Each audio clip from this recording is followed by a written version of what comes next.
série Startup en 5 questions. L'équipe Eureka rencontre Patrick Roy de la startup Ophelia, qui est le fondateur et PDG. Donc, bonjour Patrick. Bonjour. D'abord, est-ce que vous pouvez vous présenter et présenter la startup? Nous, notre mission, c'est d'aider les gens à réduire leur surendettement en transformant leur dette en épargne. Comment on fait ça? C'est de consulter leur dette à taux d'intérêt élevé, comme les cartes de crédit, prêt personnel, marge de crédit. On fait ça en un prêt Ophelia, on diminue leur taux d'intérêt, puis à cause de ça, ils sautent des intérêts. Cette économie d'intérêt-là, à chaque mois, va être accumulée dans leur compte épargne Ophelia. Et lorsqu'ils ont terminé de rembourser leur prêt, leur épargne vient complètement à eux. Par exemple, on a un client qui payait 300 $ à sa banque à chaque mois, 300 $ pour sa banque, et lui, il n'a pas d'argent de côté. Un autre mois arrive, un autre paiement de 300 $ et ainsi de suite. Avec Ophelia, qu'est-ce qu'on dit? C'est on va prendre toutes vos dettes ensemble, vous allez payer le même montant qu'avant, mais maintenant, il y a 200 $ qui va aller par exemple dans votre dette, puis un 100 $ qui va aller dans votre épargne Ophelia. Et comme ça, à chaque mois, jusqu'à temps que vous avez terminé de payer la dette. Vous n'en avez plus, puis l'épargne revient à la personne. On s'est dit pour rejoindre un maximum de personnes, on veut que Ophelia soit offert par les institutions financières comme un programme de désendettement. Et en faisant partie de Startup en résidence, le concept, c'est que Ophelia soit offert aux membres et aux clients Desjardins comme un programme de désendettement. Donc on travaille super fort avec l'équipe de Desjardins Lab, avec un paquet d'employés Desjardins pour développer la preuve de concept pour que ce soit testé le plus rapidement possible. En quoi votre entreprise est nécessaire pour la société? Le surendettement, c'est un problème qu'il y a depuis longtemps. C'est aussi des gens qui, à tous les jours, sont toujours stressés à savoir est-ce que je vais être capable de faire mon prochain paiement. Mon prochain paiement de loyer, mon prochain paiement de dette. Pendant tout le stress et les difficultés financières, c'est pas juste d'avoir des difficultés financières aujourd'hui, c'est qu'ils sont en train d'hypothéquer leur futur. Juste donner un ordre de grandeur, à cause du problème du surendettement, il y a environ 30% des personnes qui sont à la veille de la retraite qui n'ont aucun argent de côté pour leur retraite dans leur REER.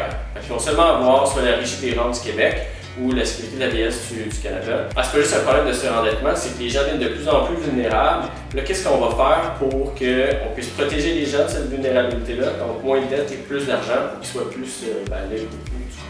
En quoi est-ce que vous pensez que votre startup se démarque? Tout d'abord, on est une des premières entreprises justement de prêts alternatifs. Donc, qui n'est pas une banque, qui va faire un partenariat avec une banque. Ça, c'est complètement nouveau, tant au Canada qu'ailleurs dans le monde. Et une autre portion qui est vraiment originale de notre compagnie, c'est qu'on est la première compagnie qui va combiner la dette et l'épargne en même temps. Donc, habituellement, si tu veux faire consolider tes dettes, tu vas aller voir une compagnie de consolidation de dettes, puis épargner, tu vas demander à ta banque de mettre de l'argent de côté à chaque fin. Mais là, qu'est-ce qu'on fait? C'est de dire, en même temps qu'on désendette, on accumule de l'argent. Fait qu'on règle deux problèmes. Plus de surendettement, puis là, tu as l'épargne. Puis, en fait, qu'est-ce qui vous a poussé à lancer une entreprise qui combine technologie et finance? Moi, j'ai un parcours justement comptable puis consultant en finance. Puis moi, j'avais eu une expérience personnelle que j'ai dû accompagner ma mère à faire faillite il y a 6 ans. Puis, qu'est-ce qui avait été difficile, c'est justement de tout faire pour éviter de faire la faillite. Bon, ça n'a pas fonctionné au bout du compte. Et qu'est-ce que ça m'a emmené, c'est comment moi je pourrais faire une différence pour du monde comme ma mère ou comme d'autres personnes. Sachant que il y a une personne sur deux au Canada qui vit d'un chèque de paie à l'autre, puis qui n'ont même pas 1000 $ de côté, puis la moitié aussi du monde qui n'a même pas 1000 $ de côté pour faire face à un imprévu. Puis c'est justement en faisant des recherches, en découvrant le phénomène des fintech, que je me disais, y a-t-il une façon que moi aussi, même si je suis pas une banque et que je suis pas vice-président d'innovation dans une banque, est-ce que moi je serais capable de trouver une solution à un problème que j'ai vécu? Puis éventuellement, c'est ça, je suis arrivé à Ophelia. OK. Puis par rapport à ça, quelle est votre opinion du programme Startup en résidence de Desjardins? Sincèrement, le programme Startup en résidence Desjardins a fait vraiment une grosse différence parce que justement, oui, on aide les gens à se désendetter puis à épargner, mais le concept c'est aussi de faire une collaboration avec une banque.